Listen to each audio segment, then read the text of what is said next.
Geography from King's College, London, 1970, and studied Master of Philosophy degree in Social Geography at London School of Economics, 1970 to 73, and PGCE in Secondary Education, 1978, from London Institute of Education. Mr. Rieser has worked in several positions in the area of school teaching and SEND support in Hackney from 1978 to 1999 at London Borough of Hackney as an advisory teacher for inclusion in 2 years, 1999 to 2001 at London Borough of Hackney, and as a charity director for 8 years, starting from 2001 to 2008, at Disability Equality in Education, and more recently as CEO of World of Inclusion Limited from 2009 to the present. So now let's welcome Richard Rieser to present his talk before proceed to his workshop. Over to you, Mr. Richard. Thank you very much. Okay, this is coming the wrong way round. It should have come after the keynote this afternoon, not before, because I'm going to be touching on it, but this is more detailed. However, those of you who made it are obviously interested. This document looks very dry, very boring, but it's actually dynamite in terms of changing education systems around the world. So it's a very important document. You can actually download it from the Office of the High Commissioner of Human Rights, their website, and if you go onto the CRPD section of that, the general comment number 4 is there to be downloaded. In the PowerPoint I've done, quite a few of the sections I've copied, so it's very wordy, but I'll try and put some flesh on the bones of those words and why it's important. Just before we get started, I was privileged to represent the disabled people's movement in the UK at the convention making process. For those of you who don't know, because it's now some time away, we're already in the 11th year after the convention was adopted, but this convention broke new ground in terms of human rights for people with disabilities around the world, persons with disabilities, it's titled. And the unique thing about it was the people it was about made it. Not the professionals, not the various people who deal with disabled people, but disabled people themselves framed this convention. So it was based on our views of what we needed. And the watchword, which I think is a good thing to take into any future conferences about inclusion or special needs, and I'll say something about special, we made it reject that label. We reject special educational needs. We have ordinary needs, they're just different to other people's. The word special has been used to patronise disabled people for many, many years.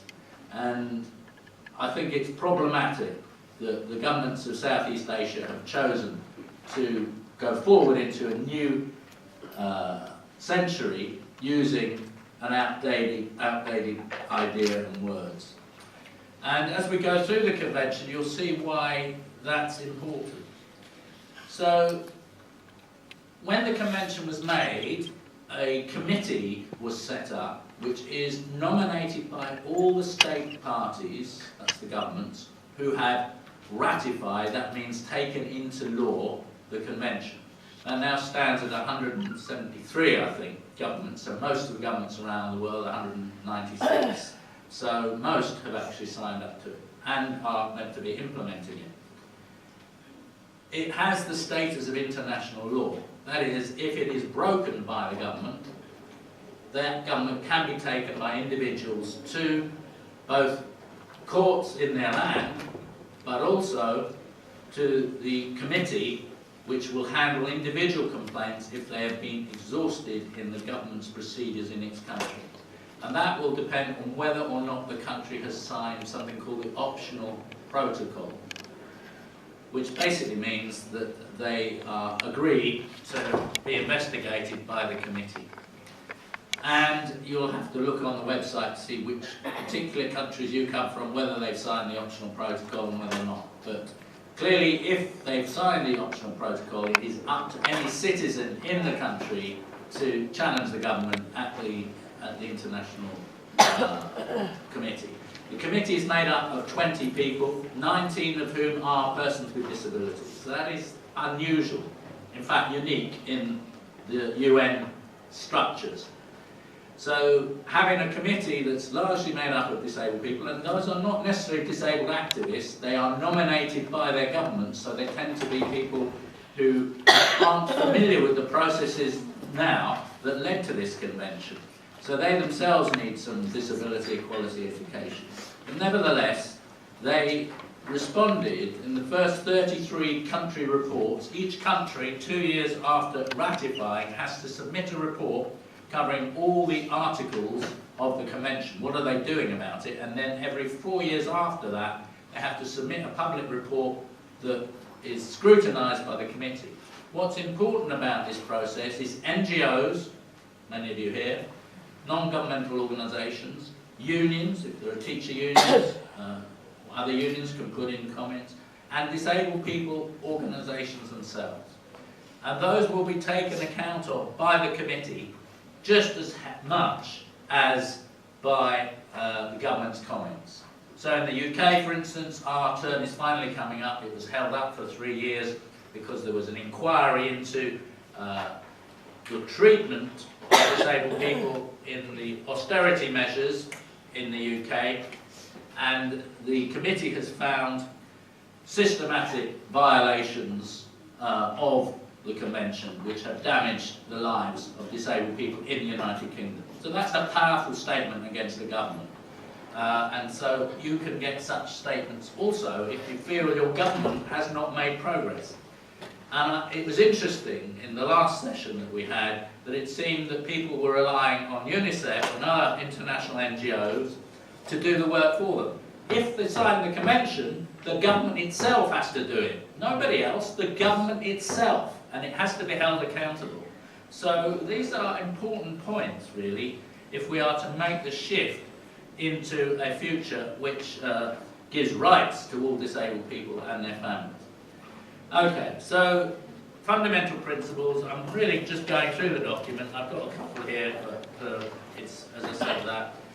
So the first paragraph says, historically, and I'll say more about this in the keynote, so I'm not going to spend a lot of time on it, disabled people or people with disabilities were viewed as welfare recipients, persons not recognised under international law as rights holders, and with no claim, statements that governments have entered into.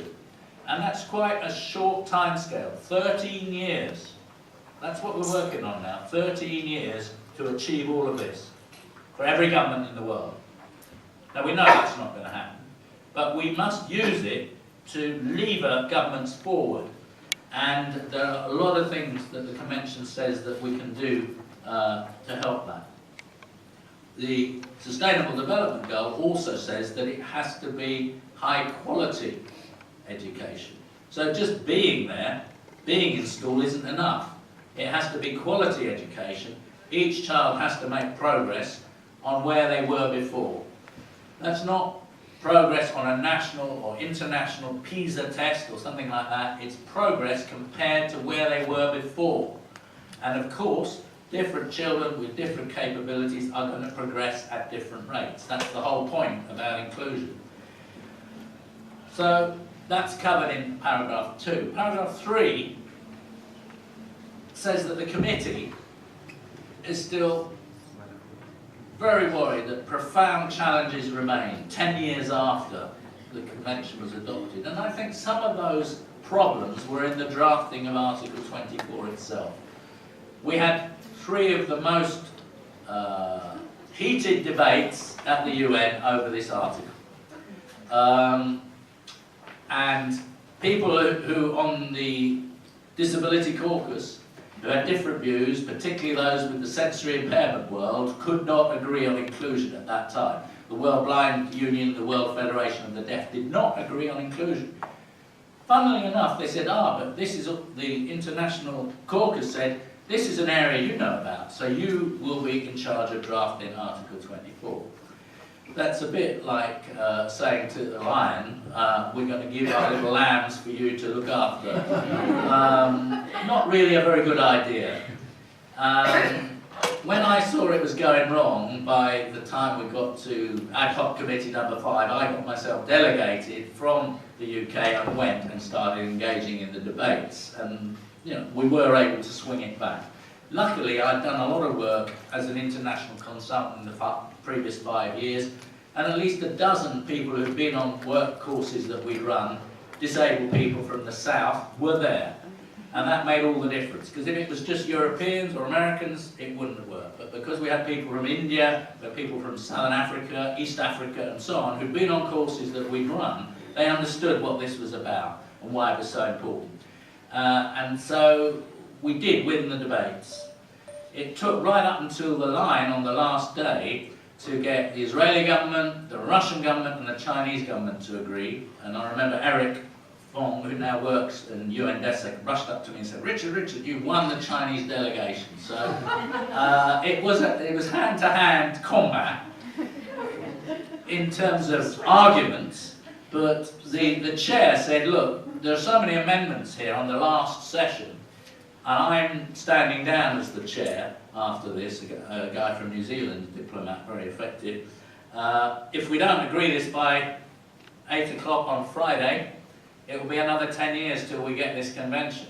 So that put a lot of pressure on people to compromise, because these conventions are made by general agreement, except for one vote. But that was about geopolitics in the Middle East. Let me put it that way. So we did get this, but then people seem to think, oh, we've got the convention now, that's it. And the convention is just the beginning of a process. It's not the end of the process. So the committee says, after looking at reports from 48 countries, that no country is without criticism. Most are stuck in special education approach. That's what the committee says. Few have systematic plans for inclusion. Even where they do, such as Brazil, they are only just scratching the surface of implementation. And what Brazil have done is amazing, but it's still only a little bit. They've got 30,000 resource bases in Brazil. People here have been talking about 5 or 10, right? 30,000 resource bases that can help children with braille, intellectual impairments, sign language, and resources for teachers and training for teachers. That is a commitment. That's a government commitment that actually means something. And it's the sort of thing we have to learn from and push our own governments to do that. Barriers that impede inclusion is the failure to understand that this is a human rights model where we're challenging the barriers. I'll say more about how that view came about this afternoon. I'm not going to go into it now. But what the committee observed is persistent discrimination against persons with disability, lack of knowledge about nature and advantages of inclusive education, and that came out well from some of our talks this morning. Parents don't understand the benefits of it, they can't see how it will work, and yet all the research, and I say all the research, all the reputable research anyway, is pointing in one direction, that it is beneficial to everybody. There's a lack of data, that's already come up, but we just don't know. Our friend from UNICEF said 150 million. I think that's a massive underestimate. Massive underestimate. If you think 15% of the world's population are disabled people, that the majority of disabled people are young, and that therefore we're talking about 1 billion. How do we cut up 1 billion? Well, it has to be more than 150 million if it's those under 20. So, we just don't know, because governments, it suits governments not to collect the data, because if they haven't collected the data, they don't have to make the financial commitment to actually do something about it. This is being broken down slowly by the UN Statistics Agency and UNICEF doing really good work on this, and following on what was called the Washington Group, who trialled and developed new means of actually working out who were disabled people, not just what their impairment was, but also functionally, and how that impacted capital and where they live. So we're beginning to have that. But one of the demands that we have to make from this convention is the lack of disaggregated data. There's a lack of political will, technical knowledge, inappropriate, inadequate funding mechanisms, too much, as I said earlier, relying on NGO funding, not enough of the basic per capita funding from the budget of the government. And of course, part of that is low tax levels, leakiness, tax avoidance and corruption. These are all issues that are taking money away from children with disabilities. If you have those going on, you can never have sufficient in the budget to actually make it happen. So these are political issues that the citizens of each country have to grapple with, the governments of their countries, to actually make this more transparent and be there. So, and then the lack of legal remedies for violations. Okay, so the general principles of Article 3 apply. This is very important. Some governments, particularly my own, UK, have opted out of part of Article 24. But the point is you can't opt out of the general principles of the Convention. You can put a reservation against one bit or another bit, but you can't come out. And it says inclusion in the principles. So there's no opting out of that, really.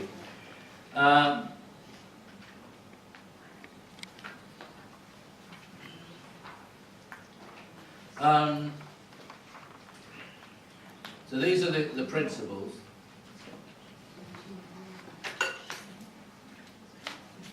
See it's later, please. Right, principles are then respect for the inherent dignity, individual autonomy of freedom to make one's own choices and independence. A very important thing here, we were talking about early childhood education, we even went back into this morning how the brain forms, and then when a child is born, it's already fully functioning in terms of a sensate person. So everything that happens from that point, if the child has an impairment, how we react to that child will determine its future life.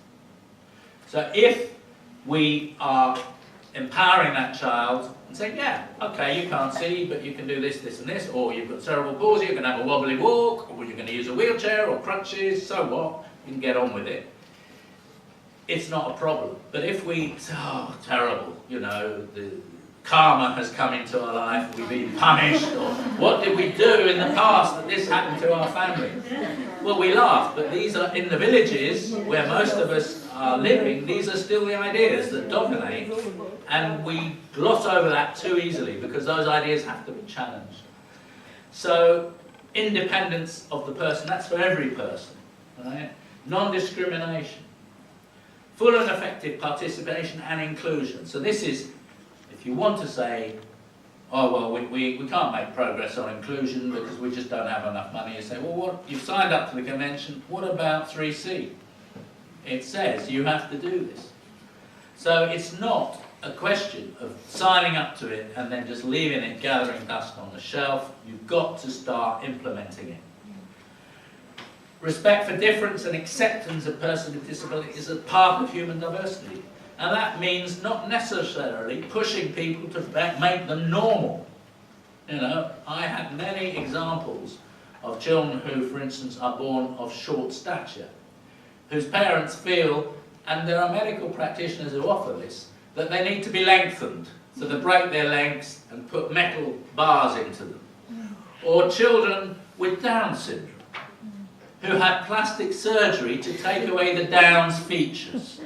It's against the convention. Because they're still going to have learning difficulties, they're still going to have many of the other things that go with Down syndrome. Equality of opportunity. So that means if everyone in the village goes to school, you go to school. And the best place to go to school is everyone in the village, not be shipped somewhere else, which unfortunately many of disabled people who got an education at my age, there was a choice between either having an education or not going to school. So you were shipped away to the capital city, usually, where there was a school for the blind or a school for the deaf or a school for somebody else. What was the traumatic effect on children between 3 and 6 being pulled out of their family situation and being put into these institutions? Traumatic. And so it's not surprising that some of our advocates who come through that system don't know any alternative, and so have argued and continue to argue in some countries that that sort of segregation is the best solution, when the evidence is that it isn't, and certainly for their psychological well-being it isn't. But there we go. Accessibility became a principle for the first time in this convention. It was never, in 1948, when Eleanor Roosevelt drew up the Declaration of Human Rights and through her own personal magnetism got all the countries of the world, there were only about 35 of them at that time, to sign up to it because of what had happened in the Second World War. So we don't want that again, these are human rights. That's how it came about. That's how the UN came about and the Universal Declaration of Human Rights. Just a few people pushing to get something, and that's always how change happens. It doesn't happen by masses of people, it's a few committed people who make the changes that actually happen here. She forgot accessibility because actually, to truth to tell, the original Convention on the Rights of Human Rights did not think about disabled people. We weren't a separate category. We're not mentioned anywhere in those early documents of the UN. So it took this... Except for CRC. Yes, in the CRC, the early ones, the 1989, right? Which has an article. But before that, not really. So the first three, certainly not, the protocol and political, education, etc., cultural and financial, economic, not mentioned. So accessibility now is a principle.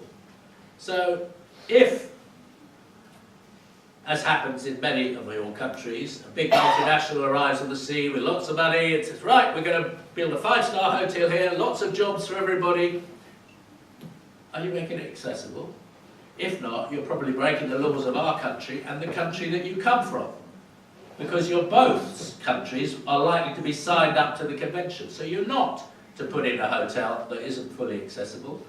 And secondly, I would say, as we've achieved in a few places around the world, the work areas, the hive, the kitchens, everywhere else needs to be made accessible as well. So we have universal design. So there's someone in a wheelchair can, yeah, of course, we can have some raised benches that they come and work in and so on. So we can create by the principle of accessibility. And then gender equality is very important in all of this.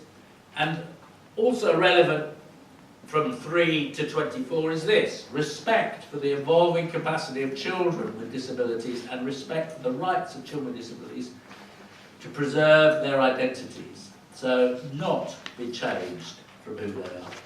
So with a child on the autistic spectrum, it's seen as a terrible thing, but many adults now with autism say, well, we're just neurodiverse people.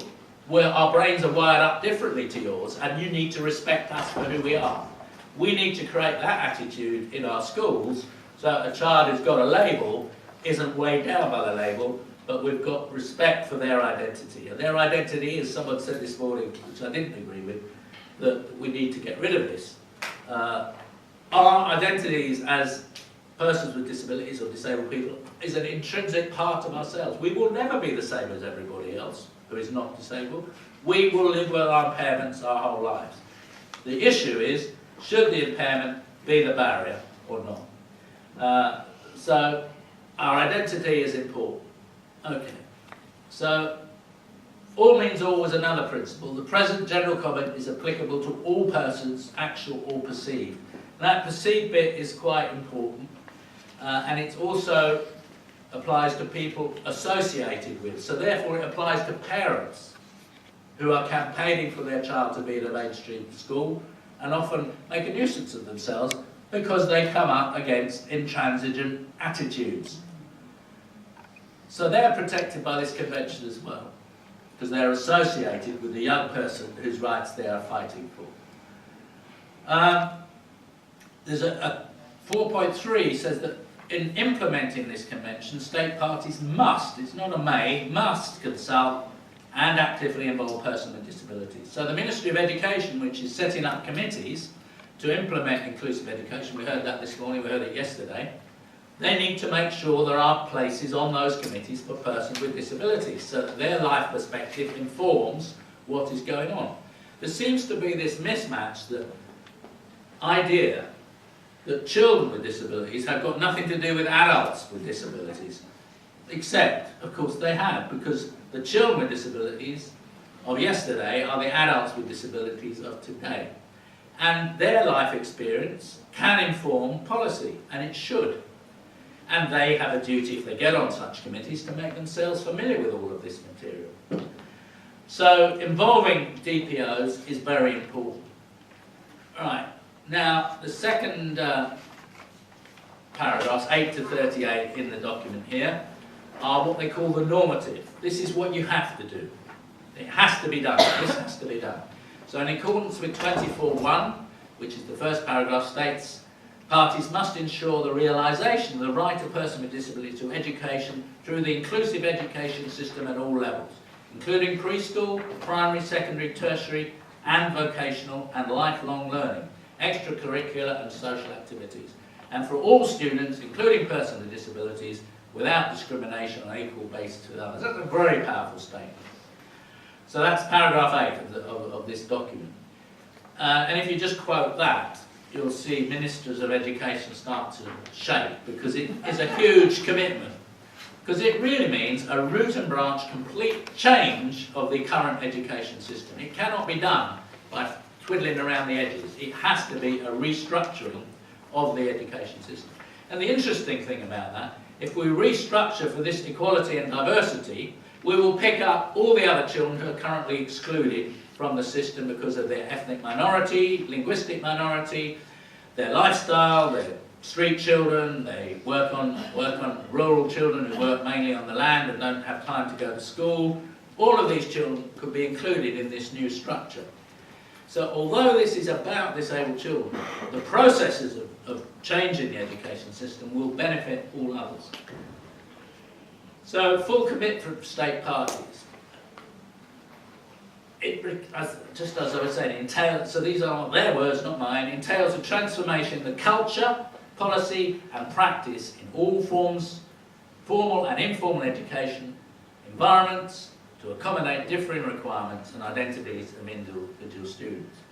Now, there is a clause in here called progressive realisation in the Convention.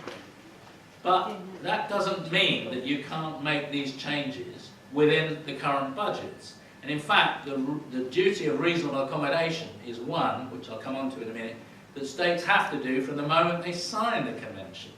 So there are high-tech, medium-tech and low-tech solutions for access. You don't have to have an expensive, people were talking about iPads this morning, I'm sure some people think, well, that's way outside our experience, our budget. Okay, you can't do that.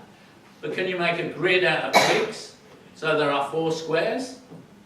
So that that can be used as a means of communication that you put over different pictures and children have to eye point, head point, finger point, stick their tongue out, whatever way they want to communicate with the answer to the question, provided they're not needing sign interpretations, so they're hearing.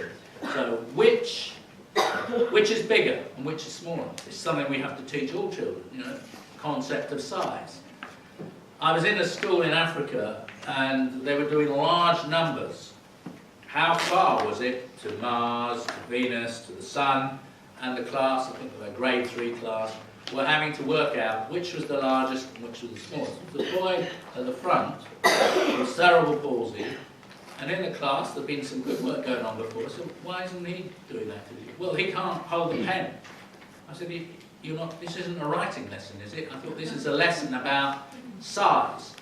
So I drew a grid on a piece of paper and I said, well, smallest, medium size, you know, he has to just point at one of those when you ask him a question. So he can be involved in the lesson. This is what we have to see, is that the infrastructure isn't just the environment, it's also the learning environment. So strengthening the capacity of the education system to reach out to all learners requires lateral thinking.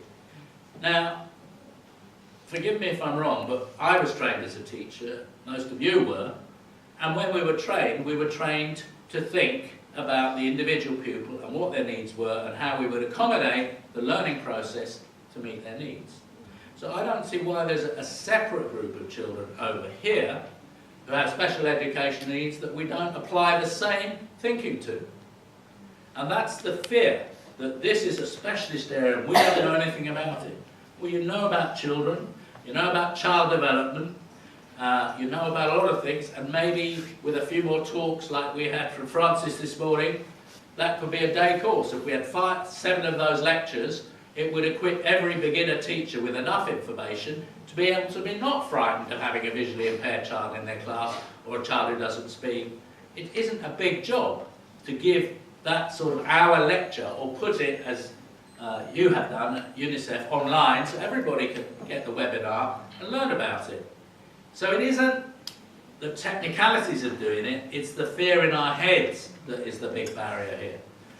So inclusion involves access to and progress in high quality formal and informal education without discrimination. In a way, if we fail to make the adjustments, some of which I've just mentioned to, we are discriminating. That is what we're doing.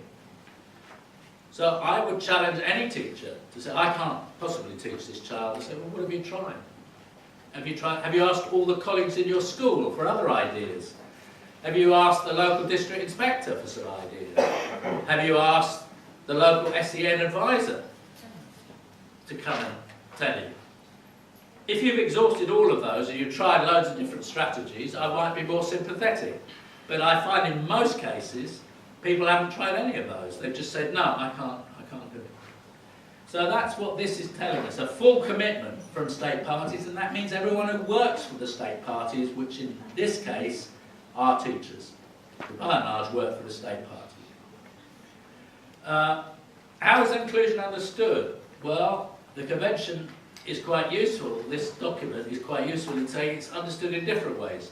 It's a fundamental human right of all learners, a principle that values the well-being of students, a means of realising other human rights, the result of a process of continuing proactive commitment to eliminating barriers that impede the right to education, together with changes to the culture, policies and practices of regular schools to accommodate the effective, include all students. This idea of culture, policy and practices. How many people here have seen or are familiar with the Index for Inclusion? Anybody? A few people.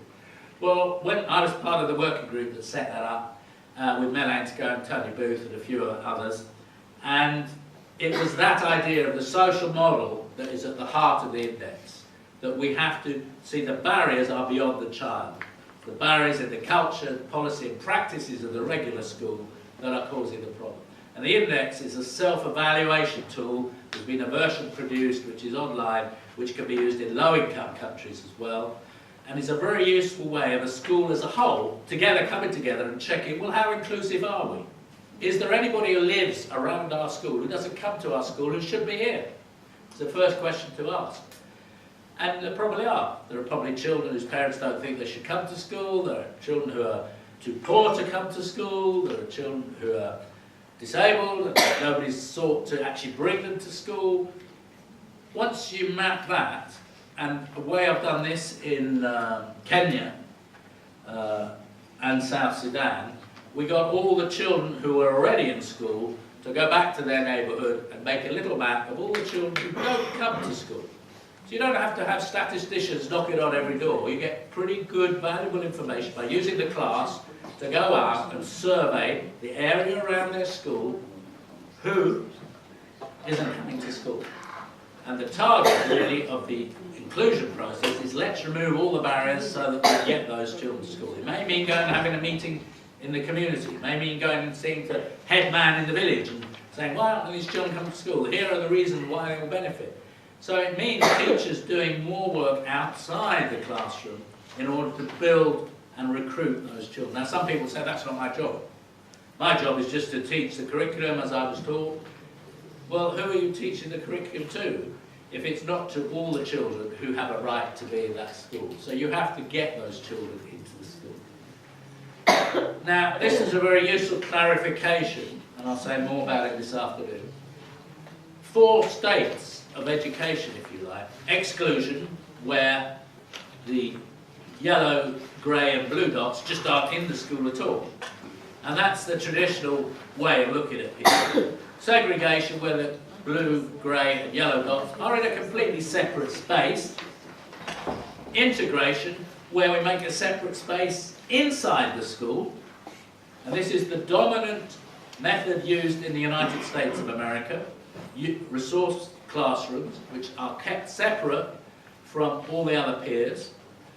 Or a classroom with the non-disabled white circle kids and then the blue, grey and yellow all in there all of the time, or maybe being released 5–10% of the time to have specialist support to bring them up, because of course the convention says give the right individual support. You can't always deliver that all the time in the classroom, but you can do a lot more about it, particularly if you have other adults or peer supporters from the classroom working in groups. You can generally include most of the time. So that's what the convention says, and I suppose as I originated this, I'm quite pleased that it's in this general comment, because it was work I did on a book for the Commonwealth on implementing inclusive education around the Commonwealth, which includes Malaysia and Singapore, that looking at 170 case studies that I got together from around the world, it was clear that there were these 4 states that come up. So it then goes on to talk about in paragraph 12, what is the core features. I'll get to about 20 and then I'll probably take a stop so that we can take some questions, because there's too much information, I think, here. But you can see how useful this document is, and I would advocate everybody gets their own copy and reads it and see how they can relate it to their practice. Even if it's only having a staff meeting about it when you get back to school and say, well, but that's not what the Ministry of Education is saying to us. So then the school passes a resolution and sends it to the Ministry of Education. We've just been at an inclusion conference, or special ed inclusion conference, and we learned about all of this. And we see that you as a government have signed up to this convention. So what are you doing about it? So, a whole school system approach. Right? So this isn't one teacher who comes back inspired from a course like this or something else. I'm going to do it. And then everybody else is, what's the matter with them? They want to be here in the afternoon when we all go home. They're making all this extra materials for the children. I don't know. So it has to be a whole system approach. And that means that you have to get your principal or head teacher on board. They have to be the leader that they're meant to be. It has to be a whole education environment. We're looking at the whole person, not just, as I think our speaker from Doha said yesterday, the mathematical and academic intelligence. We're looking at the whole child. And that means maybe standing out against government pressure for high-stakes testing. High-stakes testing is not a useful thing for inclusion. And I think this is where there's a big divergence from, say, UNICEF and the World Bank. The World Bank are now very much hooked into the high-stakes testing as the way forward. And I'm not at all sure there's any evidence to show that. In fact, there's a well-known academic from Sweden who's shown quite clearly that the countries that have a better orientation on equality, like Finland, and don't have high-stakes testing, just have one test at 18, do the best. Not just on these tests, the PISA test, but in terms of developing the whole child. And so there are issues there for countries, particularly in this region, who have put a lot of emphasis into high-stakes testing. One has to remember, what is the fallout of high-stakes testing? For every child that makes it to their grade, there are other children who go by the wayside. That's a terrible wastage of human beings. And so it's not a really good idea. So it's a whole person approach. Supported teachers. So teachers on their own will not do this. We need other people. That can be volunteers. In areas of high unemployment, such as Africa, we can offer a lunch or something else, and many parents will come in and act as supporters in the classroom. We could offer them IT education or some other training. If you come and work in the classroom, you will get some feedback, because we're a centre of learning, we're a school, so we'll educate the whole community so that we don't have to have money to do this. We can use what we trade, which is pedagogy, And so we can run courses in the afternoon or early evening for the parents who come and give their time freely to make it possible. And I should say, generally, they shouldn't be supporting their own children, they should be supporting other children, because the children have to have a school experience, not an experience moderated by their parents, but they can be in the next door classroom. There are a few children who only the parents know how to communicate with, and so on. It will take a long time for them to train others in the school to do that. So there are ways of supporting the teacher. Teachers on average have 40, 50 or 60 children in their class, and it's very difficult on your own to do it. Ideally, we would want the support for the teacher to be confident enough to say, well, I've delivered the main part of the lesson now, they're all getting on with it. Will you just watch the whole class? I'm going to take this table over here as the person who's trained and qualified in the room and work with them. So often, we find the least qualified person in the room is working with the most challenging children. That is not a good use of teacher time, because it usually takes about 5 to 10 minutes to set up the lesson. Unless we teach from the front, chalk and talk, and the teacher just controls everything, which UNESCO and UNICEF have said we should move away from. That is not good pedagogy, and UNESCO Bangkok have produced 9 excellent books on how to run the inclusive classroom with a big I for all groups, including Volume 8, which is about children with disabilities. So that's also a very useful resource on how we do this. And if we do it in this way and collaborate with each other, then we've got a chance of problem solving. So I'm not making this up. These are direct quotes from this thing. So it's a very progressive document. It's taking the best of what we already know works for inclusion and putting it into something that has now legal status. This is what has to be used to interpret Article 24, and when governments are writing their responses, what have we done? They need to be answering these questions. Okay, I'll just finish the core features, then we can have a more open discussion. Learning-friendly environment. Inclusive learning environments are accessible environmental environments where everyone feels safe. This is not to be concerned with child-friendly schools, which I have to say, when I did some work for UNICEF 4 years ago, I looked right through the child-friendly school material. There's nothing on disability in there. I think there's 2 mentions in 250 pages. And yet UNICEF field office has got many countries, and we heard one speaking about it this morning, having a policy on this. A learning-friendly environment is that it's friendly for all learners. That may mean that we begin to say the old method of chastising children just doesn't work. A learning-friendly environment where you get beaten if you haven't learned what you were told the day before is not an inclusive environment. So some countries have banned that, but some are still maintaining it.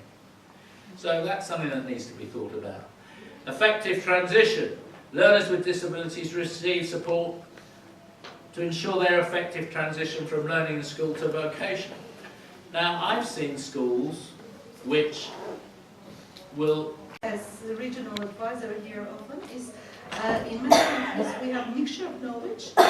So people call special education inclusive education, and they say they have inclusive education, and then you learn that they just established a special school. So again, I think it's really important in the afternoon when you talk about this to give some highlights. What is the difference between exclusion, integration, inclusion? I think this is really critical. One of the key gaps I have seen in the region. And the other one, also you highlighted, measuring the progress that child makes. What I see is bits and pieces of knowledge on inclusion, but the concept of really doing assessment, identifying individual needs, coming up with the individual education plan, then doing measurement whether the child achieves the goal, and following further. Because what we have again in UNICEF, what we see in all the reports is in majority of countries we have children who are like 15, 16 years old, still in the first grade, and then we have very high dropout rate in secondary education because of stigma and discrimination, because of bullying and because of all those things. Again, this is maybe a key message to be given to people, because one of the challenges. Thank you. Yes, thank you. Yes, someone here. Anyone else? Oh, Susie, you go. But someone else, you know, we want, this is your chance to just ask whatever. Yeah, I live with Richard, and I've taught in Hackney in England for 45 years, in early years and primary. And I've also travelled a lot with Richard. And one of the things I find at this conference is people, they talk about special ed, which I know disabled people don't like. They like to be called disabled people, not special people. And but I've noticed also people spend a lot of time talking about training teachers. Now, I've been a mainstream teacher for 45 years, and I think you need to train teachers hardly at all to include different people. Because from the minute you start teaching, you include children with enormous difficulties. I've had children with huge problems, some disabled, some not. We've included severely autistic boys in the primary school I was in. Nobody was trained. In fact, the person who came to do the training, we so didn't agree with her. We thought it was child abuse what she was doing. And what we did was we thought about the child's needs. We had a child who couldn't speak, who banged their head, who cried in the nursery. And we talked to the mother, we looked at the child, we worked out how to include the child. We were told he would never have friends, we made sure he had friends. And I actually think teachers can do it without all this worry. And it's a worry in your brain that stops you. Because I think it's crucial, I've heard that a lot here. Oh, well, these are all the barriers. And I think the barriers, people invent too many barriers. There are barriers, but if every single school had to take every single child, which they should be doing, teachers would soon work out what to do. And I agree, to do it well, you need all the things Rich has talked about. I've been in slum schools in Mumbai where a friend of ours did a great deal of work to include disabled children, and she went round with a load of other Indian women getting the parents to actually look at acceptance of disabled children coming into the slum schools. And they did a lot of work, street theatre, everything. And we visited the schools, and they were sitting on the floor with homemade toys. So when anyone in England said to me, oh dear, I don't know how to do inclusion, we don't have enough resources, I just laughed, because I watched it in Mumbai with no resources, with children sitting on the floor. The point was they were all there, they were all actually being supported and included, and that's really my message. It's much less worrying than people think, and I'm sure everybody here knows that anyway. Thank you. Thank you. Anyone else like to say anything or ask a question? Yes, at the back. You'd like to come up so everyone can hear you.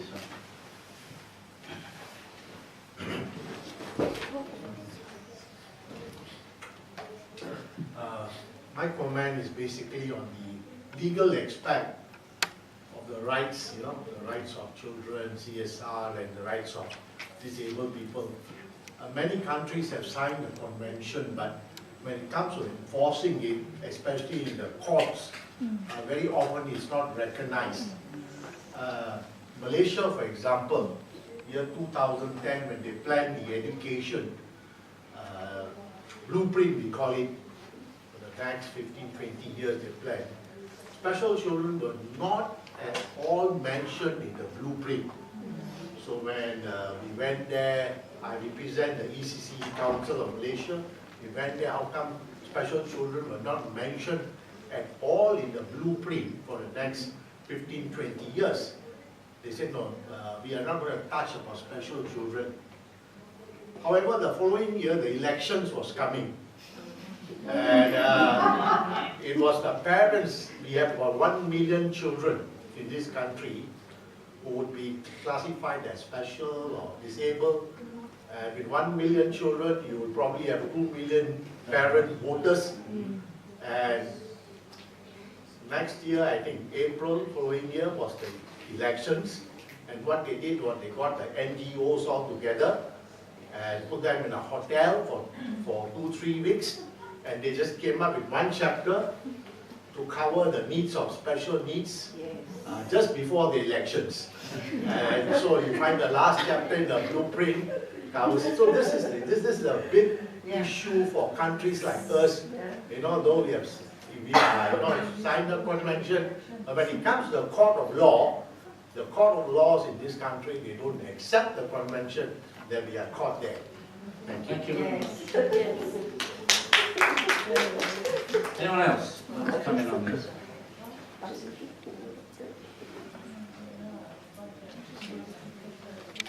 Have an interest in this. Fourthly, the professional associations of teachers, schools, principals, educational psychologists and so on. If they are accepting the paradigm shift, which they're more likely to understand than people on the ground because they're professionals, then they can be strong allies as well. On the other side can be people who resist. The principals of special schools come to mind as the first group because they have everything to lose. Usually special school principals are on a higher rate of pay around the world than any other principals because the job is seen as more difficult. I'm not sure why, because they have only 10% of the children that most other schools have. In many countries, if you are a special educator, you get paid more than a standard teacher. I would like to see that reversed, and that every teacher who gets a professional qualification on inclusion would get a pay increment. And I think that would make it much easier to get teachers across the board to actually support this move. And so in some parts of the world, teachers' unions have been on the other side, and we've had to do a lot of work, as I'm a teacher trade unionist myself, but we now have the World Federation of Teachers, which represents 40 million teachers, supporting inclusion. So that's very important. Now, the individual affiliates may still have a different view, but around the world, they have been won over. So it's been a struggle. And in my own union, National Union of Teachers in England, which is the largest teachers' union, it took me 6 annual conferences to go to the rostrum and argue why the union should accept inclusive education. And the arguments put up against it were, we're not trained, we haven't got the resources, and so on. And we had to slowly chip away at that and say, this is not a question of resources, it's a question of rights. And we first won it the year that the British government signed up to the Salamanca Convention. Because, and that was 1996, because under the previous Conservative, Mrs. Thatcher, you might remember her, she would not sign it. She didn't want inclusion in the country. But Mr. Blunkett, our blind Minister of Education, which was quite important because he had a history of being segregated and had written in his own book that he didn't get an education until after he left school because he was at a blind special school and didn't get an education. He had to go to college for 6 years to get a degree. So he was sympathetic, and so as he came in as a Labour Minister of Education, we had lobbied before, and he started a policy of moving towards inclusion in the UK. It has stalled since with a further change of government. So these things are political, I'm afraid. You do have to struggle and fight to get them, and different politicians will be called in different ways. But what we have to aim at is using this general comment to get an understanding in the population of what it actually means and what it doesn't mean, because there's a lot of nonsense talked about, fear factors about inclusion. And many teachers succumb to those fear factors. But if people are clear and they read this, I think it should be mandatory reading on all teacher training courses, actually, because I think it's a very useful document, and it's not hard to read. It spells out what it actually means. So I agree. So I'll be suggesting this afternoon, so I'm not going to say everything I'm going to say this afternoon, that what we need to do is set up alliances in all of our countries to force government to have a 10-year programme, which will just bring us in before the SDGs are meant to come of age, for inclusive education for all. So 10 years every government can deal with if they're pushed on it. But it's no good passing the law and then leaving it. We have to keep the campaign going.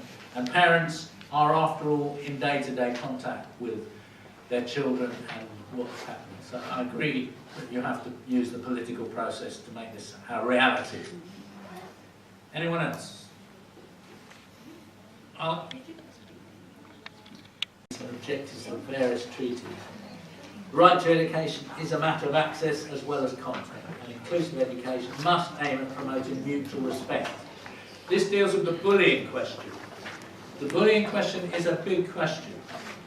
And I believe that the only way that we can actually deal with it, and I've made, if you go on my website, World of Inclusion, you will see some films I've made for the Anti-Bullying Alliance, where I went in and worked with classes of children about the history of what has happened to us as disabled people, the language that has been used, the negative way that we've been treated. And most children are pretty fair-minded. So if you expose them to this, they'll say, oh, that's not right, that's not fair. So then, if they say, that's not right, that's not fair, you can enlist them and say, well, all right, we have some disabled kids in this school, but they're always sitting alone in the playground. Nobody's playing with them. What are you going to do about it? Who would like to volunteer to form a circle around that young person to protect them and to play with them? And you'll find plenty of volunteers once you've actually dimensioned the issue. So I think it's very important to bring disability equality training for all children into the curriculum. We talked about this yesterday.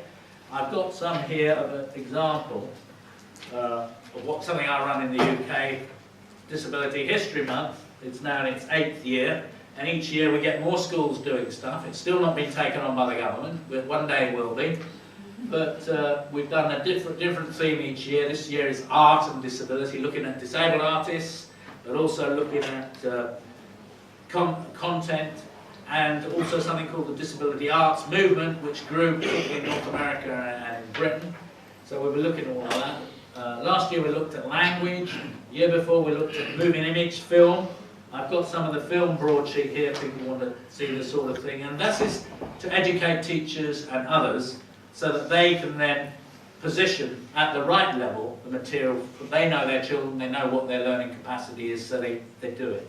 And on our website we have lots of film clips that are talked about there. So you can just, if you've got a whiteboard or you've got a laptop, you can just download, if you've got 3 or 4G, which I appreciate in many areas you don't, in which case you have to go and download and burn a CD and then you've got them.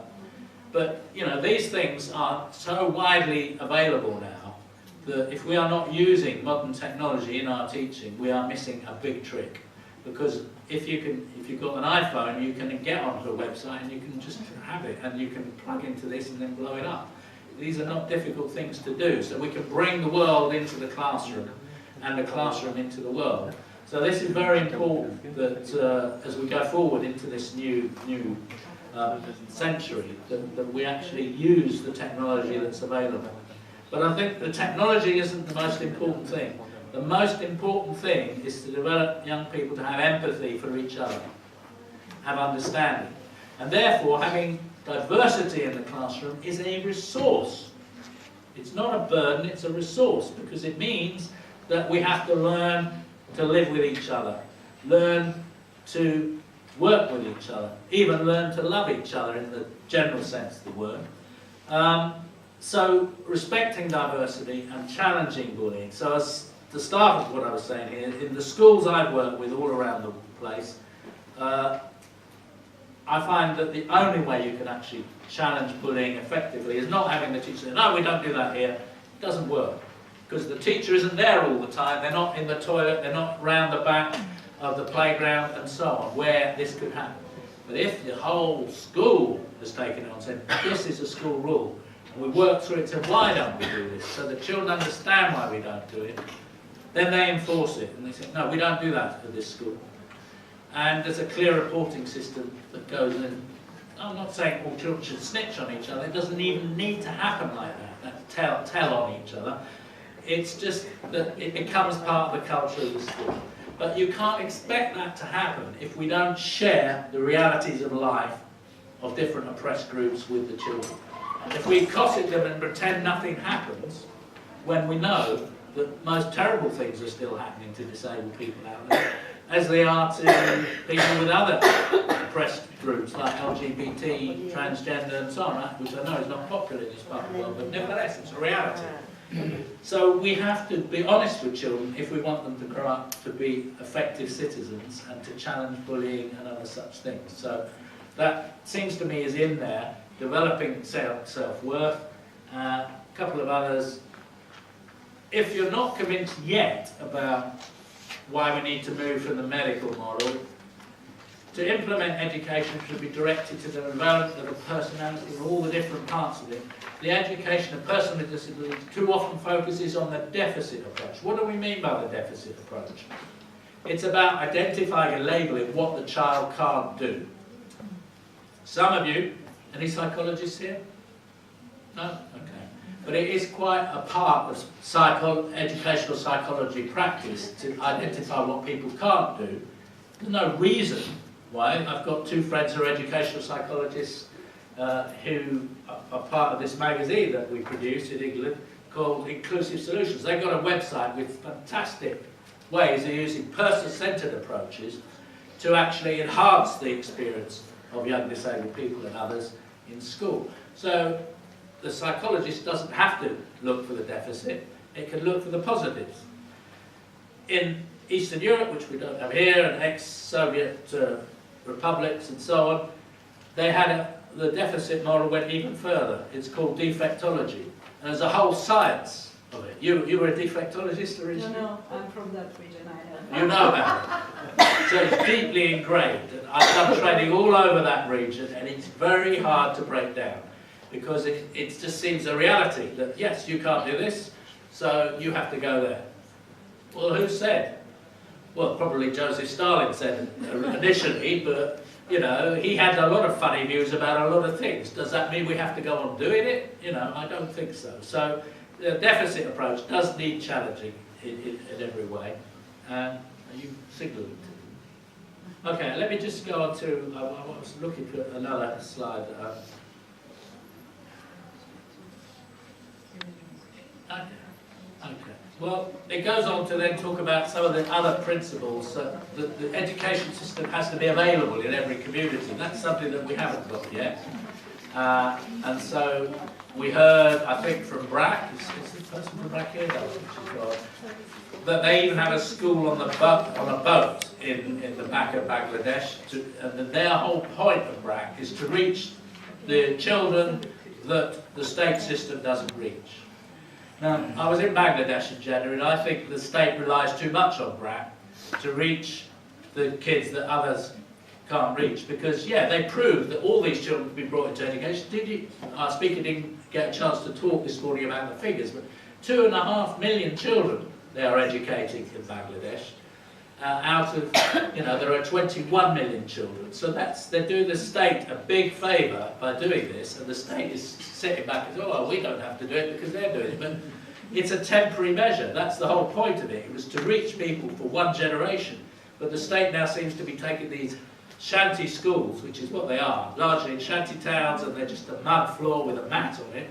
And yet you go to the state school, it's got quite a lot of equipment, and it's quite well built. So we need to be careful where NGOs plug the gap, that we don't end up as a permanent plug to the gap. The demand has to be made that the state has signed the convention, and it needs to make available good quality, inclusive education in every part of the country. And there are different ways of doing that.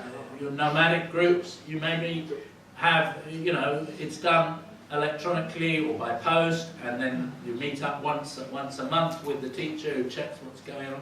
There are lots of different ways of reaching people.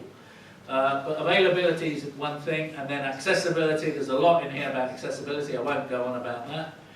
And then acceptability is the obligation to design and implement education-related facilities and services that take account of all the needs of the people.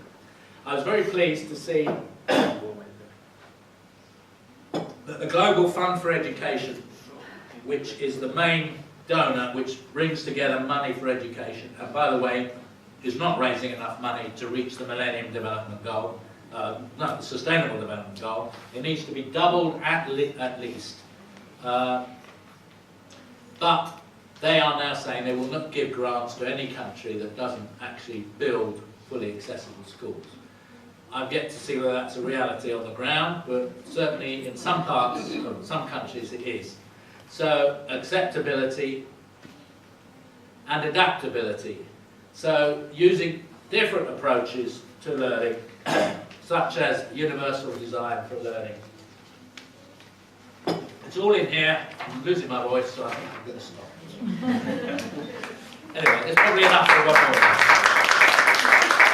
any last questions, I will take any. My question is, we are focusing a lot on in the mentality of inclusion and implementing inclusion. We are focusing a lot on the teachers, the school leaders, and the students, and the policy makers. However, I would like to know what are the school counselors' role in this. Thank you. Yeah, or governors, depending on which culture you're in, where the community has some oversight. Is that what you mean? The people have oversight of the school. Is that what you mean? Council? School counselors. Yes. Well, yes. So there are community representatives, local. What do you mean, the Children's Council? Children's council. Okay. Right. Well, the children, yes, I think it's very important to develop self-awareness. Many school systems now have gone to empower young people to elect a school council. There can be 2 representatives from each form, or there's a ballot for each year in the secondary school and people elect. Now, I think we have to operate positive discrimination on making sure that there are some disabled students on the school council. And there are different ways that we've seen that happening. One is that there are hustings, and before people vote, the young disabled person is supported to actually say why they need to be there and to educate their peers. Another is that you elect the school council 2 per year or per form. You then have another election across the whole school where only the disabled children vote. So it's positive action, and they elect 2 representatives to represent their say on the school council. So there are different ways of doing it, but the school council at its best can also then hold assemblies for all of their peers where they report back and educate. And the interesting thing, I've been to a school, and again on my website there are films of this, where on a Thursday the assembly was run entirely by the final year of the primary school. And the head teacher said on the film, those are the quietest assemblies of the week. You can hear a pin drop, nobody says anything because they're in such respect for the oldest children in the school who are running the whole thing. By law there has to be some adult in the room, so that the teacher's sitting on the bench in the corner, but no speaking by the teacher, all done by the young people. And that sort of sense of empowerment is what we need to be aiming at. Okay, if that's what you meant, I'll stop there. But yes, all players, all stakeholders need to be involved in the process of developing inclusion at a school level, at a district level, at a regional level, and nationally, and we need to build, coming together, alliances to make this document a reality in our countries. Thank you. Okay, thank you, Mr. Rieser, for this talk. And then personally, I've learned enlightening fact from Mr. Richard. In fact, I believe this talk should be attended by top official from Education Ministry and also welfare department's official, because that is very informative and helpful for inclusion education in our country. So thank you once again.